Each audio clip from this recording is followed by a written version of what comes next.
We are the Gujarat Technological University. Since its inception over a decade ago, GTU has been empowering young and curating minds to realize their true potential. Over 4 lakh inspired students are enrolled with one of the premier academic universities in India. With more than 450 affiliated colleges in its fold operating across 5 zones of the state, GTU, the International Innovative University, your place to move forward.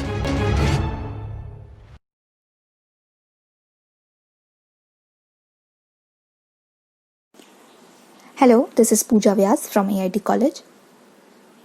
Today we will see panes in JavaFX. First of all, we will see horizontal box pane, that is HBox pane.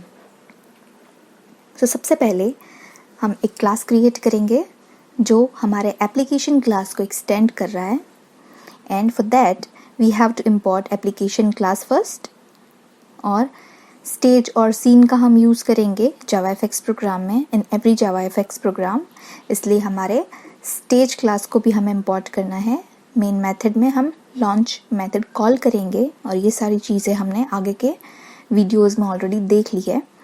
Now scene set करने के लिए हमें 3 lines use करनी है। First of all, first line में हम scene का object create करेंगे, और सीन के ऑब्जेक्ट में हमें जो पेन जिसमें हमने नोड्स को प्लेस किया है, उस पेन का जो नेम है वो नेम हमें फर्स्ट आर्गुमेंट में पास करना पड़ेगा, और सीन की जो साइज़ हम रखना चाह रहे हैं स्टेज के अंदर, तो वो हॉरिजॉन्टल बाय वर्टिकल उसकी साइज़ हमें सेकेंड और थर्ड आर्गुमेंट में पास करनी है।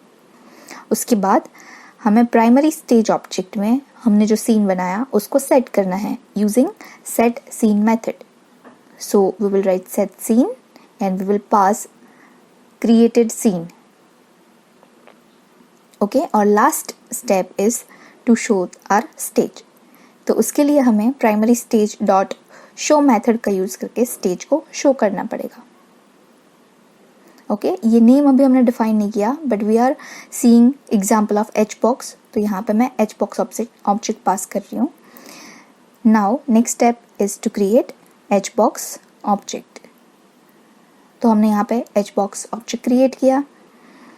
उसके बाद now first let us import scene and HBox class. तो मुझे सीन पैकेज से सीन क्लास को इंपोर्ट करना है।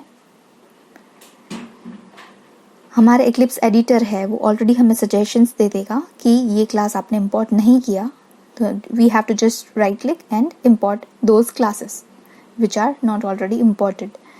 HBox belongs to layout package. Now अब हमने पेन तो बना ली, बट पेन के अंदर हमें नोड्स पुट करने हैं। तो सबसे सिंपलेस्ट नोड जो हमारे माइंड में आता है that is button node. So let us create a button. उसकी वैल्यू हम रखेंगे button 1, and let us create second button जिसकी हम वैल्यू रखेंगे बटन 2। सो ये दोनों बटन्स हमें पेन्स में पुट करने हैं, क्योंकि जनरली पेन्स का यूज़ होता है हमारे नोड्स को अरेंज करना। तो हमें दोनों बटन्स हमारी हॉरिजॉन्टल बॉक्स पेन के अंदर रखने हैं, ताकि दोनों बटन्स है वो हॉरिजॉन्टली ओरिएंटेशन में फिट हो जाए हमारे स्टेज में। So now we have to import button class. यहाँ पे मैंने बटन क्लास इंपोर्ट कर दिया that belongs to control package. Now let us run it. So यहाँ पे आप देख सकते हैं दोनों बटन्स हॉरिजॉन्टल डायरेक्शन में सेट हो गए हैं हमारी HBox पेन के अंदर। अब हम कुछ प्रॉपर्टीज देखेंगे।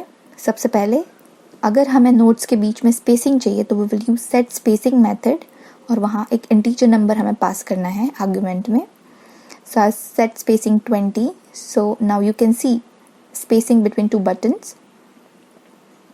इसके अलावा हम HBox में मार्जिन भी सेट कर सकते हैं पर्टिकुलर बटन के अंदर। सो अगर मुझे फर्स्ट बटन में मार्जिन्स चाहिए तो B1 लिखूंगी मैं। अब हमें इनसेट्स क्लास का एक ऑब्जेक्ट क्रिएट करना पड़ेगा जिसमें मुझे 4 आर्ग्यूमेंट पास करनी है, और ये चारों आर्ग्यूमेंट्स हैं spacing from top bottom left right directions. अब मैंने ऑब्जेक्ट बनाया इनसेट्स क्लास का, इसलिए मुझे इनसेट क्लास इंपोर्ट करना पड़ेगा, बट यहाँ पे मैंने गलती से AWT पैकेज का इनसेट्स क्लास इंपोर्ट कर दिया. We have to import geometry package, inset class in geometry package. Okay, so now we have imported it.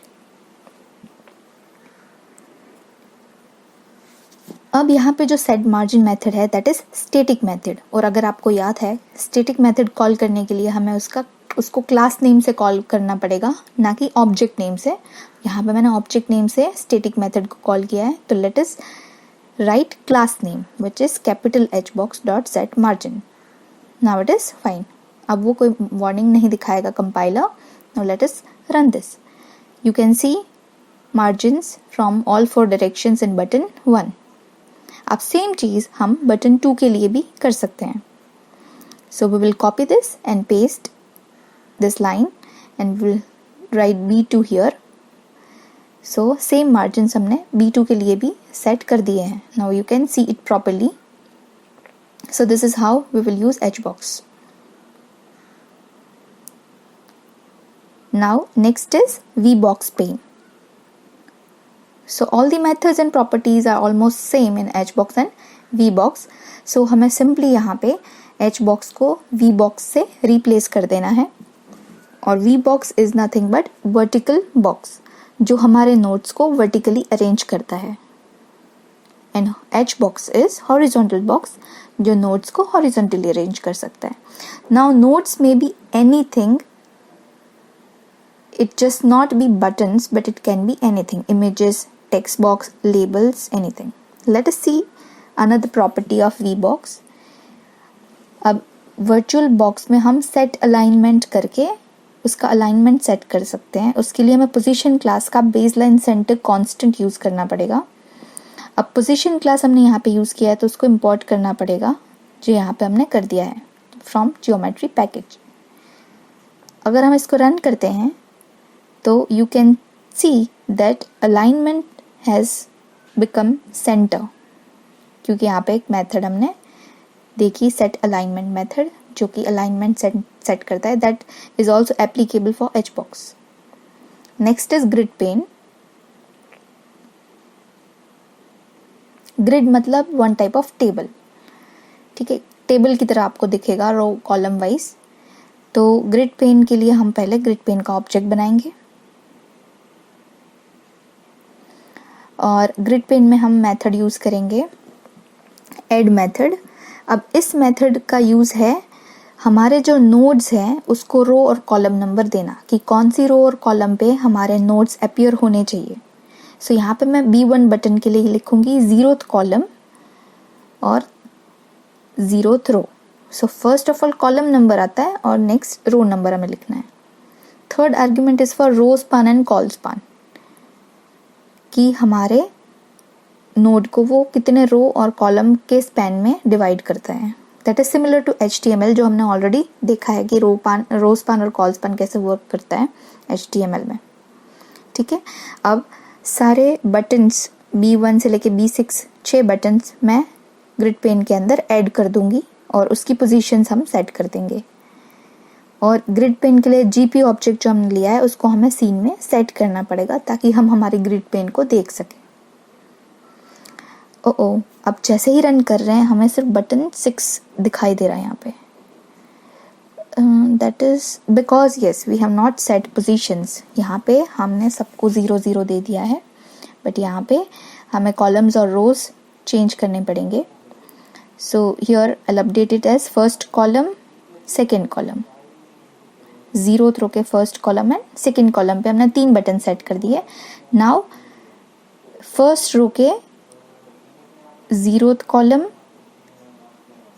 First column and second column. So 3 button हमने नेक्स्ट रो में set कर दिए हैं. So now let us run again and see. Yes, now you can see all the 3 buttons divided in row and columns. Okay, so now let us see some other properties. अगर हमें gap चाहिए horizontal और vertical gap buttons के बीच में, तो set H gap और set V gap methods का यूज़ करके हम गैप्स रख सकते हैं हमारे बटन्स के बीच में. So let us write set V gap and let's take gap of 10. Okay, now let us run again and see if it works or not. Yes, so now you can see horizontal and vertical gaps between my buttons. Okay, so this was all about grid panes. Let us see flow pane now. Flow means एक flow में आप notes को रख सकते हैं. It will be arranged like a flow. तो अगर हम विंडो स्क्वीज करते हैं तो नोट्स सारे नीचे आ जाएंगे. अगर मैं विंडो को स्ट्रेच करती हूँ तो सारे नोट्स ऊपर आ जाएंगे. ठीक है, तो यहाँ पे हम FP ऑब्जेक्ट बना के हमने सीन में पास कर दिया है और फ्लो पेन क्लास को हमने इंपोर्ट कर दिया है. अगर आपको कोई क्लासेस की ज़रूरत नहीं है प्रोग्राम में तो you can remove those classes because your compiler will throw warnings that you are not using these classes in your program. यहाँ पे warnings है कि ये buttons use नहीं हो रहे हैं. इस example के लिए हमें 3 buttons चाहिए, so I have removed rest of the buttons. Now let us add all these buttons in flow pane. तो उसके लिए हमें get children method कॉल करके उस पर add all method कॉल करनी पड़ेगी. और ये add all method क्या करता है कि जो जितने भी नोट्स हमें फ्लो पेन में अरेंज करने हैं वो नोट्स एज आर्ग्यूमेंट्स हमें इसमें पास करने पड़ेंगे. तो I want to put 3 buttons, that's why I put 3 arguments in my add all method. तो ये मेथड क्या करता है, फ्लो पेन में 3 बटन नोट्स को ऐड करेगा. Now let us run this. So you can see 3 buttons here. हमने यहाँ पे H gap V gap functions use किए हैं इसलिए वहाँ पे आप गैप देख सकते हैं. अब जैसे मैं विंडो स्क्वीज करती हूँ तो बटन 3 नीचे की तरफ आ जाता है. अब उस चीज़ को कंट्रोल करना है, अगर मुझे वर्टिकली ओरिएंटेशन सेट करना है तो सेट ओरिएंटेशन मेथड से मैं ये कर सकती हूँ. So for that I have to use orientation class और उस पर वर्टिकल कॉन्स्टेंट मुझे कॉल करना है. सो all capital letter means it is a constant. Orientation class को मुझे यहाँ पे import करना पड़ेगा. That belongs to geometry package. ठीक है, तो मैंने flow pane का orientation vertically set कर दिया है. So अगर अब मैं विंडो को squeeze करती हूँ तो वो orientation as it is रहेगा. Okay, so these are some properties for flow pane.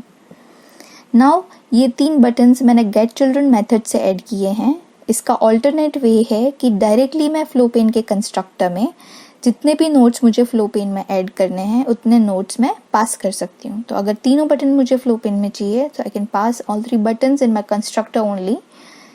When you will run you can see the same output.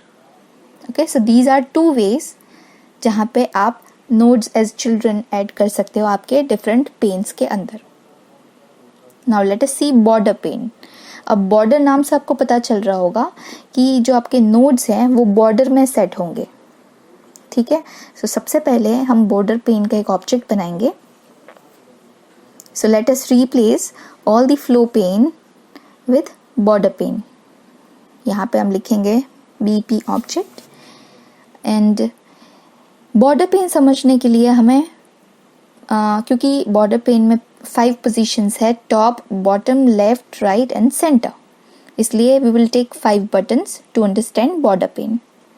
तो फर्स्ट बटन में top position, second bottom, third left, fourth button right position और 5th button centre position में हम रख देंगे.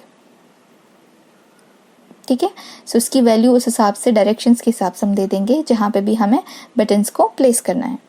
यहाँ पे 4th button will be placed at right side, 5th button will be at centre. Let us remove this flow pane content and इसके बाद हम बॉर्डर पेन्स की कुछ प्रॉपर्टीज देख लेते हैं. ठीक है, सीन में हमने बॉर्डर पेन पास कर दिया. बॉर्डर पेन को हमें इंपोर्ट भी करना पड़ेगा. So let us import border pane from layout package. Okay, now जो बटन्स 5 buttons है हमको बॉर्डर पेन में उसको डिफरेंट पोजीशंस में सेट करने हैं. तो मुझे टॉप पोजीशन में जो बटन सेट करना है इसके लिए सेट टॉप मेथड मैं यूज़ करूँगी और उसमें जो बटन मुझे टॉप अलाइन करना है उसको सेट टॉप मेथड में मैं पास कर दूँगी. ठीक है. सो डिफरेंट डायरेक्शंस के लिए डिफरेंट मेथड्स हैं. बॉटम में सेट करने के लिए सेट बॉटम, लेफ्ट सेट करने के लिए सेट लेफ्ट, राइट सेट करने के लिए सेट राइट एंड सेंटर में सेट करने के लिए सेट सेंटर. ओके. सो जिस ऑर्डर में हमने बटन्स की वैल्यूज़ दी है उसी ऑर्डर में इन मेथड्स में हम बटन के ऑब्जेक्ट्स पास कर देते हैं. B1, B2, B3, B4 and B5. ठीक है. सो you can set any node like images, text box, radio buttons in border pane as you want, but for simplicity we have used only button control here क्योंकि control हम आगे के lectures में पढ़ेंगे. so let us focus just on panes for now. so you can see top, left, right, center and bottom. अब border pane का मतलब है कि वो border पे सेट हो जाएंगे. that's why it is named as border pane.